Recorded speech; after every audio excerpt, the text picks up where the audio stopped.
Many look, but few see. See what? See what they're looking at. Where them kicks at? Where them hands? Where them holes? Where them throws? You know what I'm saying? See, It's very difficult for people in some matters to see what they are looking at, meaning something is happening right in front of them, but they just don't get it because they're either not in on the deception or they're not even aware that a deception is taking place at all in the first place. That is how you can have two different people look at a situation and go, that was racist. And the other one goes, that wasn't racist. Or that was sexist. And the other person goes, that wasn't sexist. Or that person's being an elitist. No, they're not. What are you talking about? It's about your perception and your awareness that things are going on. So I'm going to first play the Neely Fuller Jr. clip, and then I'm going to juxtapose that with how in the martial arts, particularly we talked about karate do, taekwondo, tang sudo, how and why the Okinawan masters were withholding their information from Japanese and American students, but particularly American students and Westerners. So let's take a look. I mean, when it comes right down to it, it may not appear to you on the surface. You do have to be looking for it or you won't see it because you're looking at it all the time. But we're not seeing what we're looking at. In fact, there's a quote in the textbook saying, in racial matters, many look but few see. See what? See what they're looking at. It's right there in front of you. People were performing forms right there in front of folks, and the people watching the forms did not know what those moves mean. A lot of people still don't know what those moves mean. So what they do is they don't practice the forms anymore, or they don't pass them on to their students, and they discard them. They don't know that they're practicing something that will give them seriously lethal killing, and I do mean killing skills. Killing skills that can also be scaled back to not be killing, but can have stopping power. But the whole point of the deception was because at one time the people in Okinawa, they had been invaded and conquered, and then it's like now you want to take our last bastion of self-defense from us? You got to be crazy. We're not going to give you everything. We'll make it look like an athletic dance in front of you and let you keep thinking it's just for physical fitness or a fun pastime. But we're not going to seriously tell you how to kill people with this stuff because you might use it on us. So they're putting a deception out there. Let's take a look. Since I know a lot of people aren't going to believe me, look in George Dillman's book that he wrote with Chris Thomas about this phenomenon of not sharing information in the past. After World War II, the Americans replaced the Japanese as the occupying political force and military presence. How were things any different for the Okinawan martial artists under American occupation than under Japanese occupation? In many ways, things may have seemed worse. The American invasion, like all invasions, had resulted in the deaths of many non-combatants, and naturally, the Okinawan mausoleums were destroyed by U.S. personnel who mistook them for military bunkers.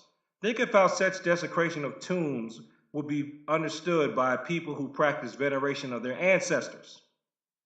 Clearly, it would be naive to assume that knowledgeable Okinawan masters gladly exchanged their most treasured secrets for a few American dollars, especially when the Americans happily paid cash for far less.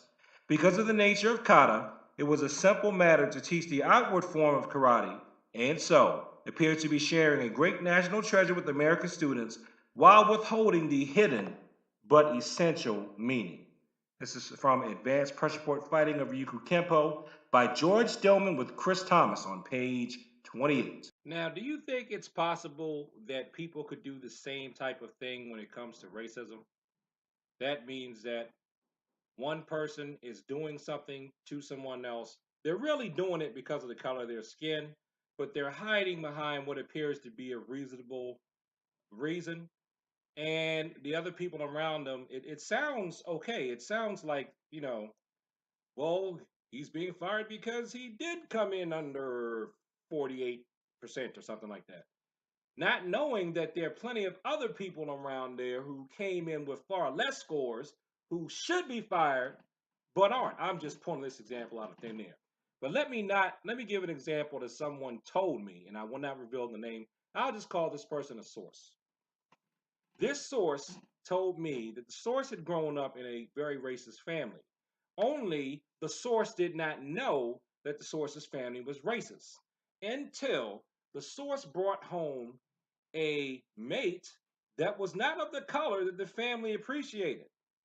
Then and only then did that source know that the source's family was racist. The source had no idea that the source's family was racist.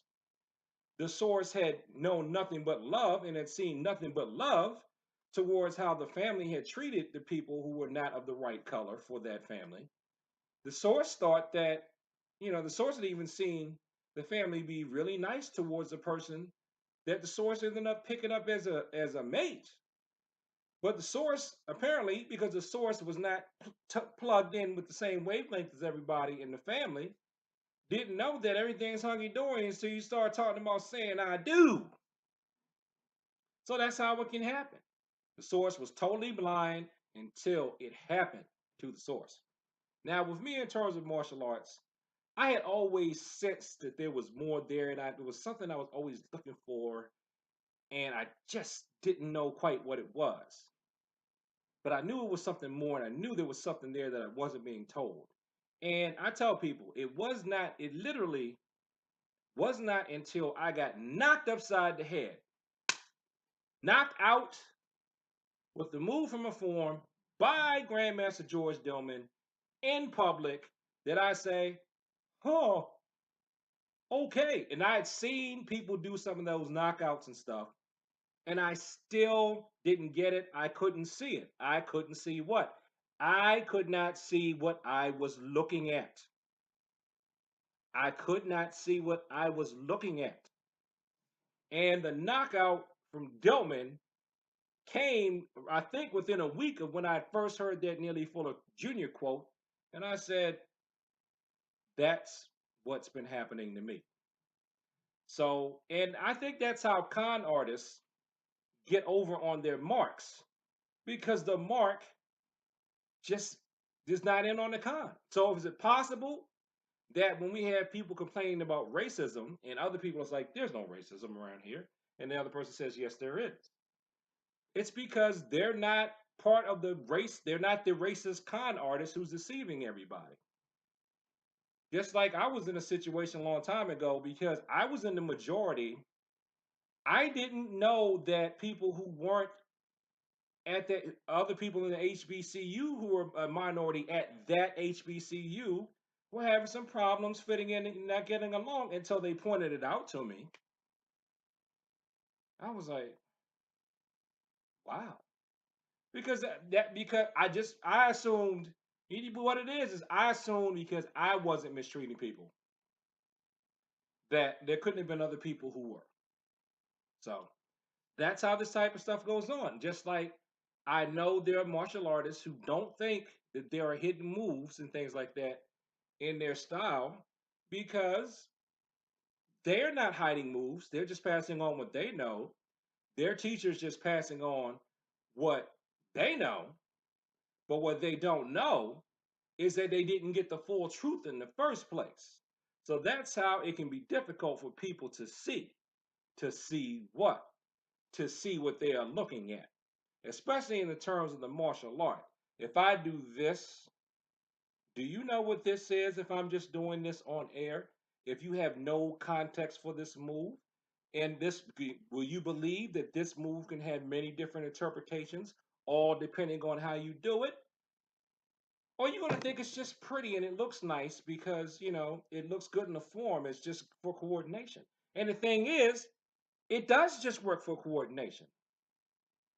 It is good to just get your body to communicate back and forth if you have trouble talking to your hands, with your brain talking to your hands. It does do that, and it does look nice and impressive.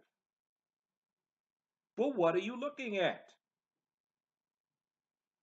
That's going to be a key for you to figure out what's going on in your forms, and I think it's going to be a key for us to figure out problems that are going on in our society that we just don't see because I think it's because it's not us. We're not in on the con or we're not the target of the con, so we don't know. So we got to really put on those. I wish I had my black glasses. You got to put on your glasses like in They Live when it comes to martial arts and everything else in life to try to get a picture of what's going on.